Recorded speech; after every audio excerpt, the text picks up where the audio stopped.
Good evening, everyone. Hi, I'm Jeff Greenawalt, chair of the History Consortium. And tonight I'm in a little bit of a different role because I'm also the presenter for tonight's program.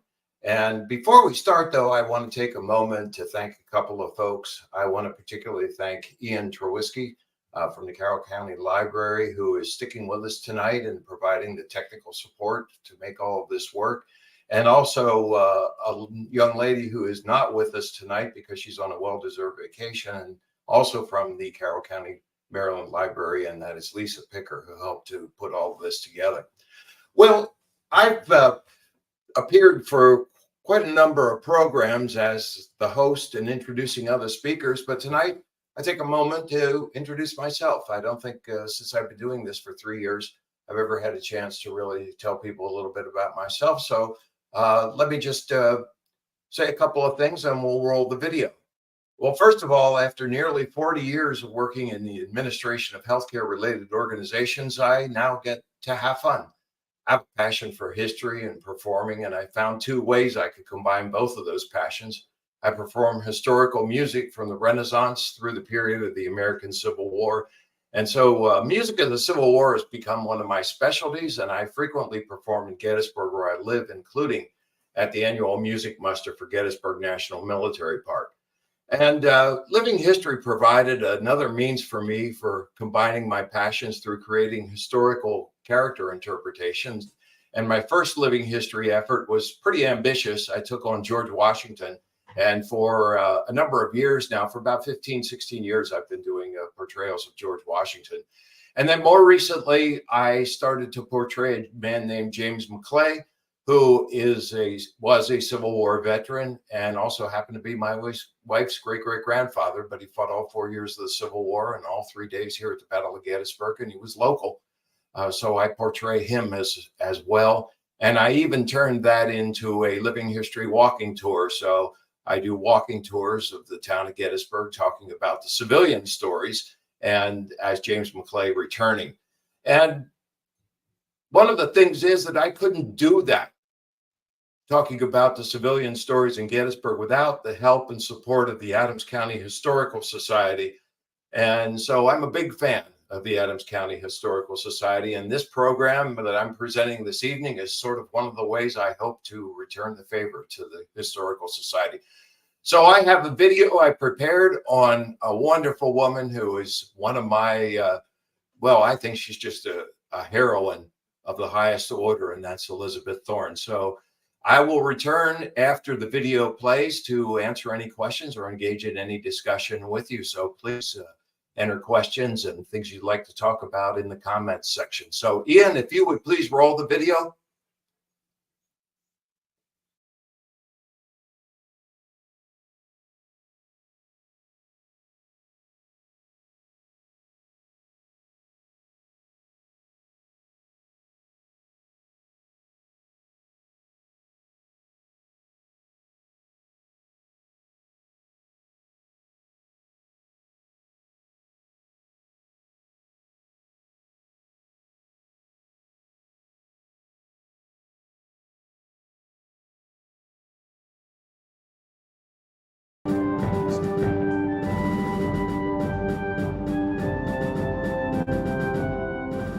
Hello, everyone. I'm Jeff Greenawalt. Thanks so much for watching this video. I chair the History Consortium, and I also represent the Adams County Historical Society to that consortium. I'm recording this video on behalf of the Adams County Historical Society as our contribution to the consortium's annual educational program for this year. And I'm also a huge supporter of the Adams County Historical Society. And if you haven't already had a chance, please visit our brand new Beyond the Battle Museum at 625 Biglerville Road in Gettysburg. Well, several months ago, a lady named Antigone, one of our History Consortium members, suggested that for this year's program, we should choose the story of one outstanding individual from the community that we serve and present that person's biography. We all liked that idea very much, and immediately I thought of Elizabeth Thorn. She certainly didn't think of herself as a heroine, but I think of her very much that way. She was an immigrant, wife, and mother who found herself confronted with extraordinary circumstances that would have challenged and likely overwhelmed most people. However, Elizabeth managed to stay true to supporting her family while performing incredible patriotic deeds in service to her adopted country. Now, one of the sources that I used in preparing this video is this book, Elizabeth Thorn of Gettysburg, the wartime caretaker of Evergreen Cemetery. The book was written by Catherine Porch and Sue Boardman. Sue is a member of the board of the Adams County Historical Society, and this book is available at the bookstore of our new building. I highly recommend this book for more details about Elizabeth's life. Well, let's get started with Elizabeth's biography. On December 28, 1832, Elizabeth Masser entered the world in Hesse-Darmstadt, originally a part of the Holy Roman Empire and later Germany. Now, as you can see from this 1837 map, Germany was not the country we think of today. German states were struggling to become a nation, and that would not happen until Otto von Bismarck masterminded unification in 1871. Elizabeth was the daughter of Catherine and John Masser. There exists little information that I could find about Elizabeth's childhood.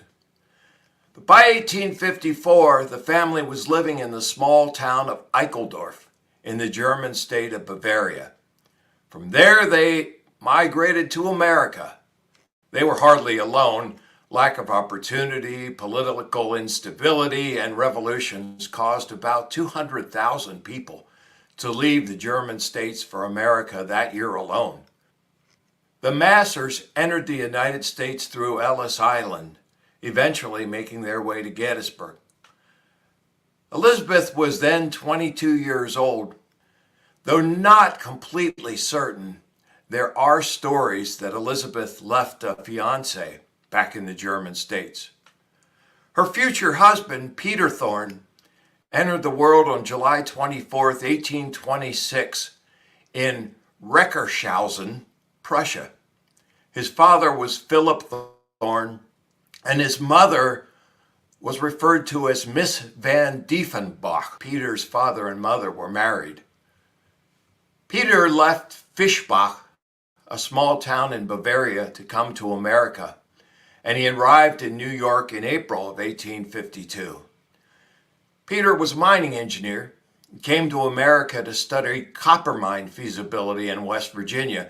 He first settled in Johnstown in western Pennsylvania, but whatever the circumstances were, things apparently didn't work out in West Virginia, so Peter joined the North American Mining Company to work on its copper mine in Gettysburg, Pennsylvania.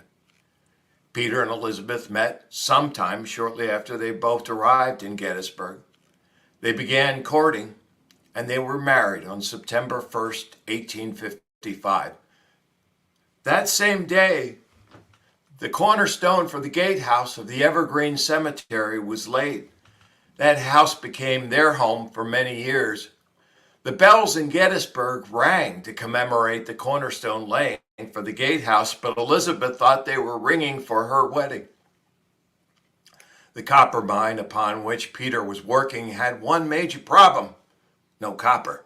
The mine shaft filled with water soon after the mine opened, so the mine failed. And Peter needed a job if he was going to start a family. So in February of 1856, Peter became the keeper of the Evergreen Cemetery. Peter, Elizabeth, and her parents moved into the gatehouse. It was 2 rooms up and 2 rooms down, without an inside connection between the north and south parts of the gatehouse. Peter and Elizabeth moved into the north half of the gatehouse, and Elizabeth's parents lived in the south half. In addition to the use of the gatehouse as his home, Peter received a salary of $150 per year. So Elizabeth supplemented their income by doing housework for Captain John Myers, The Myers home was right next to the cemetery and later became the site of the Gettysburg homestead. In 1856, the Thorns' first child, Frederick, was born. Their second son, George David, was born in 1858, and in 1861, John entered the world. A family story exists that in 1856, after Frederick was born, Elizabeth's fiancé from Germany showed up at the gatehouse and tried to persuade her to leave with him. But she heard Frederick's crying and knew she had to stay. According to the story, Peter rewarded her loyalty by purchasing a new dress for her. Well, with his family growing, Peter purchased a lot of land on North Washington Street in Gettysburg and began to build a house. The Thorns planned to live in that house with Elizabeth's parents and their growing family, but never moved there. I don't know a reason why they never made that move, although there apparently was a rule that the person in charge of the cemetery had to live there, so perhaps they were not given permission to move and still keep the job, though it seems odd to me that the issue wouldn't have been resolved before Peter began construction. Well, Peter responded to the Civil War by enlisting for 3 years in August of 1862. By that time, the war was more than a year old. But Peter obviously was torn between and his duty. The establishment of a recruiting office in the store of George Arnold in downtown Gettysburg provided Peter and about 150 other residents of Adams County with the opportunity to address their guilt and enter the service of their country. Peter was 36 years old when he enlisted. He soon joined the 138th Pennsylvania Regiment and became a corporal. Elizabeth took over the duties of the cemetery caretaker. This was all in addition to caring for 3 children, 2 elderly parents, and working for Captain Myers. You think Elizabeth had enough on her plate? And as if all of this was not enough, by June of 1863, Elizabeth was 6 months pregnant, and life was about to get even more difficult. On June 26th of 1863, the Confederates first appeared in Gettysburg. 6 Confederate soldiers came up Baltimore Street to the Evergreen Cemetery, firing their revolvers to scare the citizens, and Elizabeth feared they would shoot at her mother. She was out in the cemetery working, so she headed for the gatehouse where her mother was. She found that the Confederates wanted bread, butter, and buttermilk, and Elizabeth's mother gave them all she had. While this was taking place, Elizabeth said, "Just then a rebel rode up the pike and had another horse beside his. The ones who were eating said to him, 'Oh, you have another one.' And the one who came up the pike said, 'Yes, the blank blank shot at me, but he did not hit me, and I shot at him and blowed him down like nothing. And here I got his horse, and he lays down the pike.'" The man in this picture was the man the Confederate was bragging about that he shot. This man's name was George Washington Sandow. Sandow was the first Union soldier killed at Gettysburg. He was not what we usually think of as a Union soldier. He did not go off traveling to distant battlefields. Instead, George was 20 years old when he responded to Pennsylvania Governor Andrew Curtin's call for emergency troops to meet the Confederate invasion. He enlisted in the 21st Pennsylvania Volunteer Cavalry on June 18, 1863, less than 2 weeks before the Battle of Gettysburg. I wonder what the reason was that George decided to enlist. He was a newlywed, having just married his childhood sweetheart, Diana Caskey, the February before. Diana is the lady who appears in this picture with him. I'm sure Diana wasn't thrilled by his decision, especially given that she was pregnant with their first child. On Friday, June 26th, the 21st Pennsylvania Volunteer Cavalry, along with the 26th Pennsylvania Emergency Regiment, encountered the Confederates as they approached Gettysburg. It wasn't much of a fight, as the Pennsylvanians quickly realized the suicidal nature of their mission, given how badly they were outnumbered and how little training they had. They took flight, with the commander of the cavalry telling his comrades it was every man for himself. Sandow and a comrade named Nathaniel Leitner were attempting to get away when they encountered members of the 35th Battalion, Virginia Cavalry, near the Baltimore Pike, south of Gettysburg. Apparently, a few shots were fired, and Leitner jumped the fence and took off. Sandow attempted to do the same. Some stories say that Sandow's horse refused to jump the fence, while other stories state that his horse stumbled and threw him. However, one common thread is that Sandow could not jump the fence, and a Confederate fired, killing him. On that same day, Elizabeth helped her neighbors by preventing the loss of their horse. The Confederates were confiscating horses and mules that were so important to the survival of the citizens. A Confederate soldier asked Elizabeth about the horse he saw at her neighbor's home. He turned around and asked me, "Is that a good horse over there?" It was our neighbor's horse, and I said, "No, it ain't. It is healthy enough horse, but he is very slow in his motions." Well, it would not suit. I knew if the horse was gone, the people could not do anything, so I helped them. Elizabeth said she could see the Confederates burning railroad cars on the bridge across Rock Creek on the other side of town. The Confederates soon left town, heading east into York County, but they'd be back soon enough. Now, on the morning of July 1st, Elizabeth could see the battle beginning on the west side of town from her upstairs window. And as the day progressed, she could hear the fighting moving closer and closer. She was baking bread that morning when she noticed that Union soldiers were entering the Evergreen Cemetery. She saw that they were setting up artillery across the Baltimore Pike from the gatehouse and were also placing guns in the cemetery itself. The soldiers smelled the bread Elizabeth was baking and begged for food. She took a knife and spread butter on the bread, handing it out as quickly as she could get it ready. She said that she handed out about 6 loaves of bread. Then she informed the soldiers that she was saving 1 loaf for her family, but they begged for more, so she gave her final loaf to the soldiers. Water was the other commodity sought by so many of the soldiers, and Elizabeth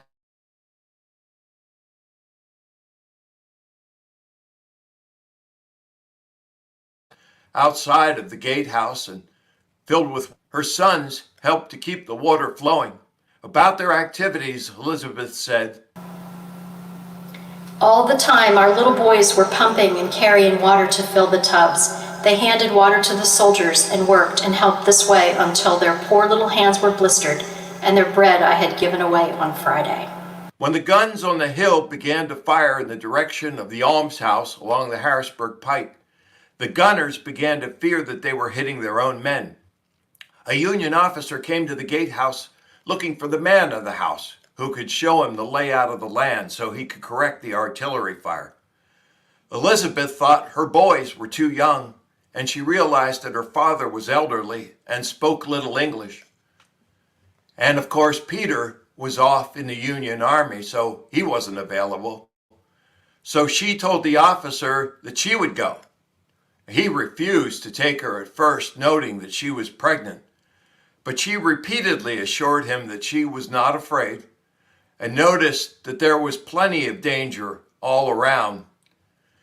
And so what was the difference if she was here or out in the fields? But it wasn't until the third entreaty that the officer relented and he let her go with him. The officer tried his best to shield Elizabeth with his horse. She thought he was one of General Howard's men. And as she walked with him, the other soldiers on the hill began to cheer for her and a band struck up a tune in her honor. Later, after returning to the gatehouse, Elizabeth came back to the first floor to check on the progress of the battle and noticed that a shell had come through a window and lodged in the ceiling. A soldier asked Elizabeth if she would make supper for General Howard. She pointed out that she'd given all her bread away. She was out of yeast and what she needed to turn dough into bread, but she could make some dough cakes. That was the best she could do. And the soldier replied that that'd be good enough. Wanting to prepare a better supper, Elizabeth went to the home of Captain Myers, where she stored some meat. However, when she arrived at Captain Myers' house, she could not find any members of the family, and the house was full of wounded soldiers. Some of them appeared to Elizabeth to be dead. She was so upset by what she saw that she returned to the gatehouse without any meat. She did manage to scrape together a little bit of meat and some apple butter and a little bit of coffee. Now, the generals didn't show up shortly after she prepared this, about 8 o'clock. In fact, it wasn't until about midnight that Generals Howard, Slocum, and Sickles arrived at the gatehouse for dinner. And after dinner, Elizabeth asked General Howard if she and her family should leave the house. But he said it was probably better to stay. He promised that he would send word if there was danger requiring them to leave. He also offered to have his men carry any of their good things to the cellar for safekeeping. General Howard then told her, "If I give orders for you to leave the house, don't study about it. Go right away." About 4 a.m., Elizabeth, her family, and some neighbors went into the cellar of the gatehouse. I'm sure Elizabeth didn't get any sleep. About daybreak, there was a terrible exchange of artillery fire, and the door flew open with a soldier yelling that General Howard was ordering everyone to leave. They were not to try to take anything with them, but leave only with their children as quickly as possible. Elizabeth and her family headed south on the Baltimore Pike. She mentioned how an artillery shell landed just behind them. She said that they went about a half a mile down the pike before they began to feel weak and sick, and they were so hungry because they hadn't eaten anything the day before, and they were so scared when the battle commenced. Elizabeth said they stopped at the Schaefer farm, about a mile and a half outside of town, and a woman there just baked a loaf of bread, which she sold to Elizabeth for 25 cents. However, the bread was not fully baked and it was impossible to eat. The family then kept moving and stopped at a farm owned by George Musser. The family stayed there for the night. Musser home was full of wounded soldiers, and one of them wanted to sleep near Elizabeth's son because it reminded him of his own family. Once the rest of the family was settled, Elizabeth and her father tried to return to the gatehouse. This journey was extremely challenging. There were so many wounded and dead, they couldn't get to the gatehouse. But finally, a soldier helped them get home and down to the cellar where they had stored their good things. However, to their dismay, the cellar was full of wounded and their good things were scattered everywhere. Elizabeth described the scene that met them, with the wounded men crying so badly and going on that Elizabeth did not want anything. She said that the men called their wives and children to come and wet their tongues. And all Elizabeth and her father were able to do was retrieve one of Mrs. Masser Shaw's. Elizabeth's father discovered that the hogs were gone. I'm sure he found this very disconcerting since they relied on their livestock for survival. Elizabeth soon decided to move further out of town and got her family out of bed and moved to what she called Whitechurch. They were still very hungry, and they went to the home of Henry Beitler. Elizabeth and another woman searched the house for something to eat, but all they found was a barrel full of soap. However, they did eventually manage to find 2 crocks of milk nearby, but it wasn't nearly enough to feed the family.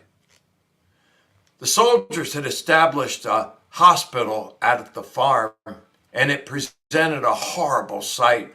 Elizabeth said they had their big wagons there, and they brought the wounded and took off their limbs and threw them into the corn crib.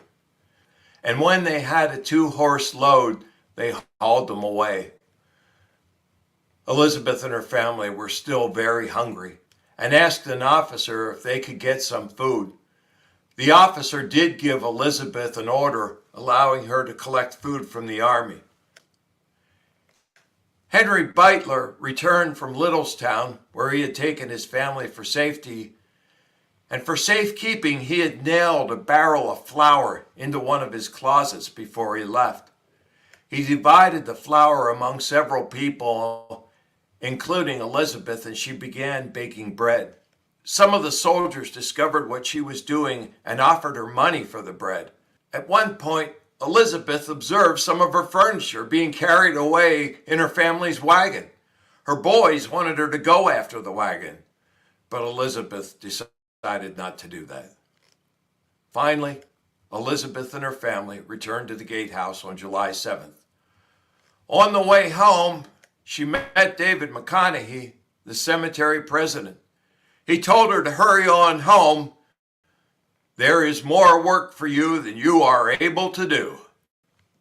When Elizabeth reached the gatehouse and she discovered all of their furniture and all of their possessions were gone, the livestock they had was gone. All of their clothing was gone. The beds they left behind were used to perform amputations. They were caked with mud and blood and couldn't be used again. There were also dead horses everywhere, and their smell made it difficult for the Thorn family to eat. Their house was uninhabitable. They had to live in a tent. This picture is probably the closest to showing what the gatehouse looked like when Elizabeth returned. The picture is from a series of Gettysburg battlefield pictures produced by the studio of Alexander Gardner from Washington, D.C. Gardner was the first photographer to produce a series of Gettysburg battlefield pictures. This second picture of the Gettysburg Gatehouse, produced by the studio of Matthew Brady. And if you look closely, you will see a guard standing under the arch of the gatehouse. In spite of the horrible conditions Elizabeth found in their home, her clock continued to operate. One of General Howard's staff officers removed it from Elizabeth's parlor and hung it in the archway of the gatehouse. And miraculously, the clock was still operating when Elizabeth returned. This clock is now in our collection of artifacts at the Adams County Historical Society. Well, on top of all this loss and the fact that Elizabeth was 6 months pregnant, she received a note from David McConaughey informing her that she must bury the dead soldiers whose bodies littered the Evergreen Cemetery. Elizabeth and John Masser, her father, marked off graves and began digging. John was 65 years old, and Elizabeth was still wearing the same clothes she wore at the beginning of the battle. They attempted to get some help, offering a high wage, but the two people who responded didn't last very long, given the horrible smells. So Elizabeth and her father buried more than 100 soldiers and received nothing more than the monthly caretaker salary of $13. All of this was in addition to the usual caretaker's tasks, including digging other graves and burying the dead from Gettysburg. Eventually, the remains of 50 soldiers that Elizabeth and her father buried were moved to the Soldiers' National Cemetery. The Thorns did eventually file a damage claim for $395, but after 20 years, they only received $41.50. In November, following the battle, Elizabeth delivered her fourth child, Rosa Meade Thorn, named after the Army of the Potomac's commanding general, George Meade. Rosa was a very frail child and was quite sickly throughout her short life of 14 years. Shortly after Rosa's birth, Abraham Lincoln delivered his iconic address. Modern historians believe he spoke from the Evergreen Cemetery, which makes sense, given that bodies were still being buried in the soldiers' cemetery. It appears that Elizabeth did all of this work on her own, with the help perhaps of only her father. And in the 3 months after I had a dear little baby, but it was not very strong, and from that time on my health failed, and for years I was a very sickly woman. In my older days my health has been better, but those hard days have always told on my life. However, the records indicate that Peter Thorn was listed as deserting in July of 1863 and returning in August. Well, it is possible that he responded to a letter from Elizabeth and took leave without permission. While the war continued, Elizabeth maintained her role as caretaker of the cemetery. Peter spent some time in a hospital and was wounded in September of 1864. His unit, the 138th Pennsylvania, was at Appomattox Courthouse when Lee surrendered, and Peter finally left the service in June of 1865. After Peter's return home, the Thorns had a daughter in 1866 named Louisa Catherine, who they called Lulu. Also in that year, Peter received a raise from $150 a year to $200 a year. Peter purchased another house in town for his in-laws due to the crowding and the fact that his in-laws could no longer climb the ladders that connected the floors of the gatehouse. In 1868, Lulu died, but a son named Harry Peter was born. The following year, Elizabeth's father, John Masser, passed away. Her mother returned to living at the gatehouse, and Peter Thorn sold the house in town where she and John lived. A year later, Peter purchased land very close to the cemetery grounds and built a farmhouse on this land. He must have received an exception to the requirement that the caretaker live at the cemetery. In 1873, their final child, Hera Phillip, was born, but only lived for 13 days. The next year, 1874, Peter was appointed the police officer in regard to cemeteries, and the following year, he resigned as the keeper of the Evergreen Cemetery after nearly 20 years. The Thorns then lived at the farmhouse, while Peter served as superintendent of the Soldiers' National Cemetery. Next, Peter became involved in the tourist industry in Gettysburg. Gettysburg was particularly popular with veterans of the battle, and Peter became the proprietor of what had been called the Wagon Hotel and was later called the Battlefield Hotel. Here is a picture of the Wagon Hotel, and here is one showing its location at the junction of the Emmitsburg Road and Baltimore Street. Being a veteran and a member of the Grand Army of the Republic, the primary veterans group for Union veterans after the war, Peter was able to appeal easily to his fellow veterans. Veterans particularly enjoyed patronizing establishment operated by other veterans. 6 years after Peter became the proprietor at the hotel, he finally retired. This is what Elizabeth and Peter's family looked like about 1892. The Thorns continued to live at the farm they had built until 1901, when Catherine Masser passed away at the age of 92. It marked the end of her long life living with her daughter Elizabeth.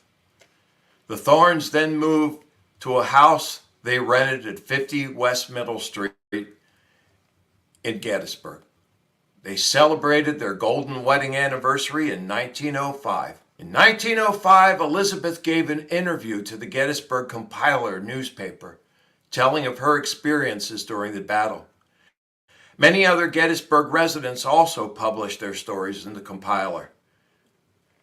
Less than 2 years later, Peter passed away at age 80, and Elizabeth passed away 10 months later. Elizabeth had been staying with her daughter in Harrisburg when she passed away. In 2002, the board of the Evergreen Cemetery decided to honor all the women who performed amazing deeds during and after the Battle of Gettysburg. In my opinion, it was an excellent move to create a likeness of Elizabeth Thorn to represent the incredible women who did such amazing deeds at Gettysburg. Also, in my opinion, Elizabeth Thorn is a perfect example of what defines a heroine. The board hired sculptor Ron Tennyson as a sculptor to create this statue of Elizabeth Thorn.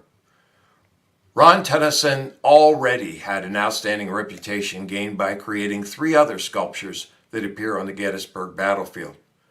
On November 16, 2002, the world saw the likeness of Elizabeth Thorn, and she finally was on her way to receiving the recognition she so richly deserved. Thank you so much for watching this video, and I hope you understand fully now why I certainly think of Elizabeth Thorn as a true heroine.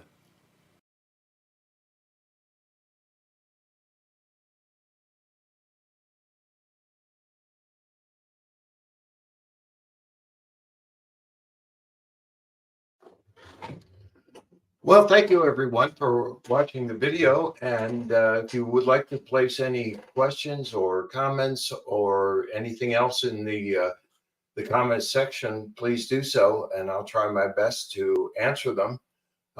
Thank you to the lady who mentioned here that she loved the story of the Thorn family and found this very interesting. Well, I appreciate that. Certainly, if I can bring some fame or notoriety to the story of Elizabeth Thorn, then I've succeeded in my mission, because as I mentioned, she is certainly quite a heroine to me. So I'll hang here for a couple of minutes and see if anyone else has any other questions.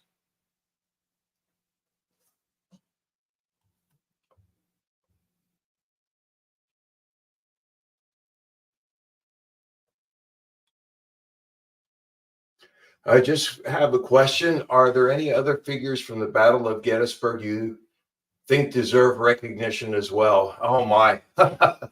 Do we have the rest of the evening? There's quite a few people. Certainly some of the other people that pop immediately into my mind are people from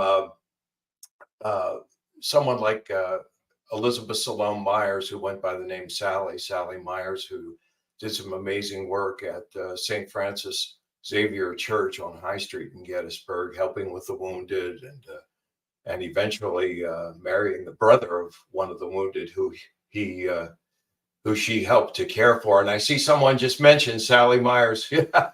That's right. She was certainly a heroine as well.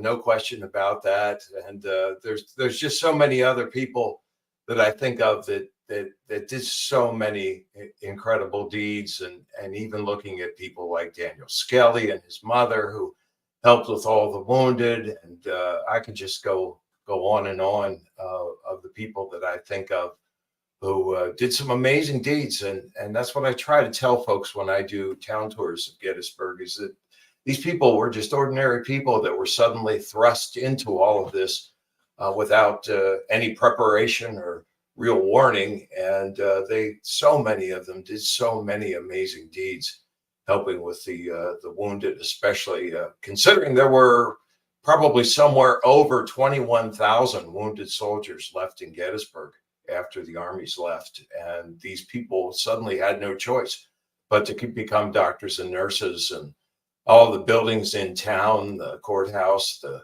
train station, all the churches, all the barns, they all filled up with wounded, as well as about 45 private homes. And people did some amazing deeds. And I could go on with some other heroes I think of, and people, for example, like Martin Luther Stover, who lived on the square and helped with the wounded, and then also helped Sam Wilkeson, the newspaper reporter from the New York Times to find out what happened to his son, Bayard. Unfortunately, he was killed. He was mortally wounded on the first day and bled to death at the almshouse. And if there's anything else anyone wants to discuss, I'm just taking a look at the comments that are coming in. Well, I do appreciate everyone watching, and I certainly appreciate Ian sticking with me tonight and making all of this work. Well, it appears that's all the questions that we've received. So thank you so much, and hope to see a lot of folks around Gettysburg. And please stop by and check out the Adams County Historical Society's new museum, Beyond the Battle. Thank you so much, and good night.